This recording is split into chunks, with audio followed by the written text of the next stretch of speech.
morning and welcome to the Business Brunch. I'm Richard Rosser, and this morning I'm joined by Sian, Hewitt and Claudia, Lacey from Freeths and Lois Jones from BHO based in Abingdon. Good morning, everybody. How are we? Good morning. Yeah, good. Thanks, Richard. Good morning. Good, thank you. Good to see you all. So you're representing the young professionals of Oxfordshire. Want to get a bit of a feel for how the last year has been for you. Obviously, going into March, you probably had hopes that the summer would be full of lots of networking and connections, and obviously the shutters were pulled down firmly in March. So it would be really good to get your take on how things have affected you, your personal development, and what hopes and fears you've got for the future. But hopefully we can end on a positive. It has been challenging for everybody, and particularly you guys. It's not what you signed up for, and hopefully you can see some light at the end of the tunnel. So maybe if we can just get a bit of an intro from each of you to start with, kicking off with Sian. Yeah, good morning, everyone. Yeah, my name's Sian Hewitt, and I work in the marketing and business development team at Freeths Solicitors. Excellent. And Claudia? Good morning, everyone. I'm Claudia Lacey, and I work in the corporate team at Freeths Solicitors. Excellent. And Lois? Good morning, everyone. I'm Lois Jones, and I work in the family department at Boardman, Hawkins and Osborne. Excellent. Great. Well, good to have you all. So, Sian, if I can start with you, positives and negatives of the last 12 months. I mean, it's a big question, but if you can give me your headlines. Yeah. So I think, I've really missed sort of the ease of working physically with your team and sort of being able to bounce ideas off each other and sort of run things by colleagues and your managers, just by popping your head over to their desk, etc. But then I also feel like I've sort of had the transition of home working has sort of helped my professional development and decision-making skills due to working alone and having to, have less contact with individuals. I've become more confident in my own ability to, provide great standards of work. So I think it's, as you say, positives and negatives, but I think overall I've sort of helped myself within my, career and professional development anyway, which is good. So you turn your negative into a positive. Yeah, exactly. Excellent. And Lois, what about you? I feel like I've mainly missed like normal routine, getting up every morning, having something that you're going to do.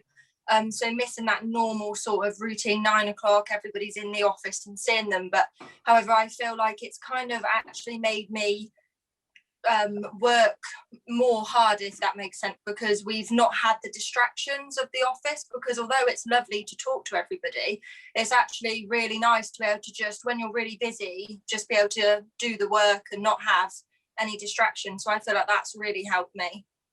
So it's that structure that you've missed, but you turn that sort of negative into a positive.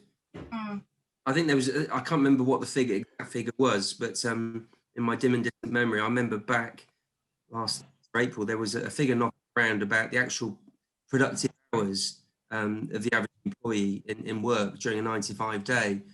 And it was something incredible, like, I don't know, it was around the 3-hour mark, of what work you actually get done. And I'm sure if that figure would be compared that with the figure now, that figure would be significantly higher. When you start taking travel out, I'm sure everybody's working longer hours on average than they were. I'm sure that figure has increased, and I'm sure you probably agree with that. Yeah. Claudia, what about you? So I think similar to what everyone else has said, really, but the switch to working from home full time and having less interaction with my colleagues was a big change. But the countless virtual meetings that we're now all having has actually developed my skills in communicating while operating remotely. And I think that it's really increased everyone's ability to practice active listening and engage an audience remotely as well. So interesting you say active listening. You think that we're all being a lot more focused on what each other's saying? Yeah, I think so. It's interesting that you say that. So you think in the past maybe it took a lot longer to get through to people, maybe, and a lot longer for things to percolate? Yeah, I think everyone has a lot more focus now while you're in front of a screen. You really have to pick up on things that people are saying. Yeah, it was interesting. Stuart, your colleague, was saying how he now tries to have more telephone conversations than Zooms, because when you're looking at someone, you potentially got distractions of looking at their backgrounds, or as you were saying before we came on air, the odd cat or dog appearing or child. But having actual good old-fashioned phone conversations makes it to concentrate. So I don't know whether you've tried that as well to help sort of focus on your listening. Yeah, we do that as well in corporate. Yeah. I mean, I mean, the next question is similar sort of to the positives and negatives, but really, what's the one thing that you've missed over the last 12 months that you would love to have back, rather than adapt to a life without it, Sian? Yeah, so I think networking is a huge part of development for young professionals, and obviously due to the restrictions of the events over the past year, I feel like I've probably missed out on a sort of a year of developing my networking skills. And personally, I felt like I'd become a bit more confident in that area, and now I feel like I might be a bit more nervous going into that kind of setting again. But I mean, luckily we've been able to continue some of our initiate networking events, which is for junior leveled individuals virtually, which has been helpful for the time being. So, you know, I think we'll get back into the swing of things, but I think overall I've sort of been lost a year of, you know, developing those skills. But I mean, you got a new skill of, you know, doing webinars and stuff. So I mean, there's also a positive in that you can switch it to. Yeah, I mean, you were saying earlier in your previous answer to the question that you're maybe more confident, you're taking more responsibility. So hopefully that will compensate for what you've lost over the last year. Yeah, absolutely. Yeah. And for you, Lois, what's the one thing that you've really missed and you'd like to have I back? feel like I've missed the positivity of the office, because when you're working from home, and I still live with my family, but they all go off to work. So to be at home is sometimes you feel quite lonely, and you kind of miss that normal positive sort of feeling in the office that you get. So that's probably my main fear, like worry. I just miss that normal positive feeling with everybody. Yeah, I suppose if you, I mean, liken yourself to a machine, you got to start yourself up every day, haven't you? You can't necessarily bounce off other people's momentum and positivity. I mean, we all have down days, and you know, when you're down, you've really got to work extra hard to pull yourself up, haven't you? Yeah. And for you, Claudia, what's the one big thing that you'll miss or you have missed? So I'm a member of Freeths Charity and Social Committee, and usually in the office we always plan events and bring everyone together, and that's been quite challenging throughout lockdown, but we have kind of worked around it, and we've started an Oxford Office book club, and that's been a huge hit, and it does bring people together, and it's also really fun as well. So are they any sort of books, fiction, non-fiction, business books, anything really goes? Yeah, anything. We ask for suggestions and we kind of take the people's choice. And are you really focused on the books, or is it a good excuse to have a bit of a social and a bit of a drink on Zoom? It's a good balance of both. It's a good balance, did you say? Good balance. And what's been one of the most popular books? So we recently read The Midnight Library, and that seems to be a hit. I don't want to give any spoilers, but I would recommend it. Fantastic. Good stuff. Brilliant. So, Sian, you know, we talked about what we've missed, what you guys have missed, and some of the negatives. What are your fears going forward? So we didn't want to be too negative on this call, but we're being real about the new world, etc. And what fears have you got, sort of hangovers from this last year that could have sort of long-term impact on you and your careers? Yeah, I think overall, I think it's still going to take a while for people to fully adjust to working from home, or maybe if they start to have a hybrid version of their job, so they work in the office a few days, work at home a few days. I still think it's going to be a settling in period, but I think I fear the most about, you know, being able to build those relationships and friendships you do with your colleagues, like Lois was saying about the positive atmosphere you have in the office. I feel like that's going to be much harder when you don't physically see someone every day, 5 days a week, and then sort of worrying for people joining a new firm. I think the settling in period might be extended and might take a bit longer than it usually would if you obviously join a firm virtually rather than physically in the office. So yeah, those are sort of my fears. I mean, there's a very real chance that new joiners, if they're not with a firm for a particularly long period of time, could never actually be seen in the flesh. Exactly. Yeah, we've had a few new starters at Freeths, and then we've sort of met them, you know, 6 months later. It's like, oh, I've actually never met you. And you have a preconceived idea of what they look like. Yeah. completely different to what you think they're 6'6", and they turn out to be 4'5" or something. Yeah. Yeah. I mean, it's strange, isn't it? People changing jobs. It is a very difficult one where, you know, they're basically closing one laptop and opening up another one. And it's we've had it on webinars where people are, from the same firm said, "Oh, you've actually been into the office, and what's it like?" And very, very sort of unreal conversations, but that's what we're dealing with. What about you, Lois? Sort of fears for the future? I feel like my main fear is the switch between work life and home life, because I personally find it very, very easy to log on earlier or stay working later because you've got your laptop there with you all the time. Whereas when you go into the office at 5:30, you switch off and you drive home. So you've kind of got that break. Whereas I think where you're working from home and then living, when we've been in the lockdown, there's nothing else to do. You're just living in the same sort of space, and it's quite difficult. Yeah, I mean, it comes back to your structure point, doesn't it? That Yeah. no real segmentation between work and home life now. And it sounded like you started work at 5:30 then, Lois, but when the way you said that, but hopefully you're not starting work is when you're finishing work, obviously. Yeah, when I finish. No, I've heard some strange tales. I mean, I must admit, my body missed the commute. I think my body thought, well, why aren't we going anywhere at 5:30, 6 o'clock? And I've actually tried to get in the habit of, or the mindset of work by actually getting dressed in a suit and walking around the block one way, and then walking around the other way at the end of the day to feel like they'd actually done something to break the work and home routine up. But what about you, Claudia? So I'll be starting my training contract soon, and that means that I might be placed in a different team with people that I haven't had the opportunity to meet yet. So I think it'll be strange for me, kind of drawing on what Sian said, of working with colleagues virtually, having never had the opportunity to meet them before. And that will just be for a 6-month period. So building those relationships in such a short time as well. I mean, are there, and I think you referenced that you could be working with others from other offices, etc. So would you normally actually meet everybody from other offices if you were doing in a normal world, basically? Yeah, in a normal world, I would be with them every day in the office, but I guess. So you would actually go to a different office. You'd stay in like Bristol, for example, or Nottingham, for example. Yeah, exactly. Got you. Sorry, I wasn't quite clear on how that works. Yeah, I mean, that's going to be a very difficult one to come to terms with. I know you heard about people, predecessors that have had the experiences that you've been looking forward to as well, I'm sure, going to different areas. So let's try and take some positives out of the last year. Sian, what are your, we've all had to get used to this over the past year, and we're never going to go back to how it was, which is a shame for many reasons.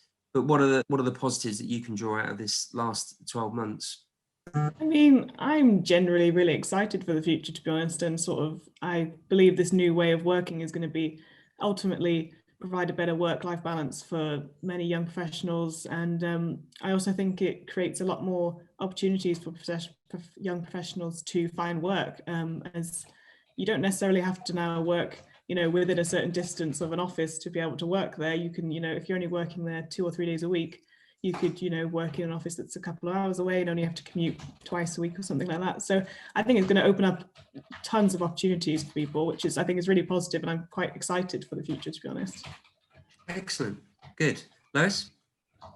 I feel excited for the fact that you can split the week up so that you could have a couple of days at home, a couple of days in the office, because I've really enjoyed being at home so that like in the mornings I won't have to rush to work. So I still get up at my normal sort of time, but I've been like going on runs and trying to like make me feel better and like doing different things. So it's made it a lot more flexible and a lot easier. So I think that is a very big positive for me. I mean, I mean, a lot of countries and a lot of companies have a 4-day week or a 3-day week. Do you think that's where we're going towards now with all these different changes, where we're a lot more productive in a few number of days, and we can have more leisure time and time to make ourselves more efficient? Yeah, I think so. I think that it's going to change people because it makes it easier for the people that have to sit in lots of traffic, because they can then mix it up in the week. So I think it will change a lot of people's lives for the better. Excellent. And you, Claudia? Well, despite my answer to the previous question, I think the move to Agile Working will be a positive for me, because I'll be able to work with different teams across the UK, and I can still remain in Oxford. It'll cut down on my commute massively. And that greater flexibility, I think, will be a real advantage. Yeah, I remember your head of corporate, Leon, saying that the timescales might not be quite right, but obviously he's head of corporate for professionally, and I think getting around the offices, he was saying it was taking something like 2 weeks or something historically, but now he gets it all done by Monday lunchtime, basically. So it's a much more efficient way of working. I appreciate all your feedback, and I'm going to be a little bit naughty and chuck in an extra question for you all. A lot of businesses have understood that they need to be better businesses in so many ways over the last years. You know, reputations have been damaged quite significantly by CEOs saying or doing the wrong thing. And with your generation, a lot more focused on what they want in terms of employers, in terms of people that people you buy from, you know, organizations that you buy from and what they stand for. What do you see as sort of the outcome going forward for businesses in having to really have a look at themselves and make themselves more appealing to you guys going forward? Because you're the future, and you see the changes being made for the better, or do you think there's a lot more work that needs to be done? So it's a very convoluted question, Sian, but hopefully you got the sense of what I was trying to say. Yeah, I think I got it. No, yeah, I think we're heading in the right direction. I personally think we've still got a bit of a way to go, but I think people are adjusting to what the needs of, you know, I think people know that the world's changing and they need to change with it to make it, the best it possibly can be. I think our generation sort of really does appreciate those working for a company that wants to improve society and wants to, you know, move things forward and make it a better place for everyone. I think that's an important aspect. And also just being, everyone wants their career to grow, and just having that sort of progression and that they're investing in you and they want you to be the best you can be is really important to us young professionals. And that you're working with someone that's got the right values as well. Absolutely, yeah. Lois, what about you? I agree with Sian. I feel like it's moving in the right direction. I think it's positive with businesses, and I think it's good. I think the future will be good for young professionals. Claudia? Yeah, I agree with everyone else. I think that businesses are placing a lot more focus on well-being, which, you know, fosters a healthy workplace and a happy workplace, and that's only a good thing.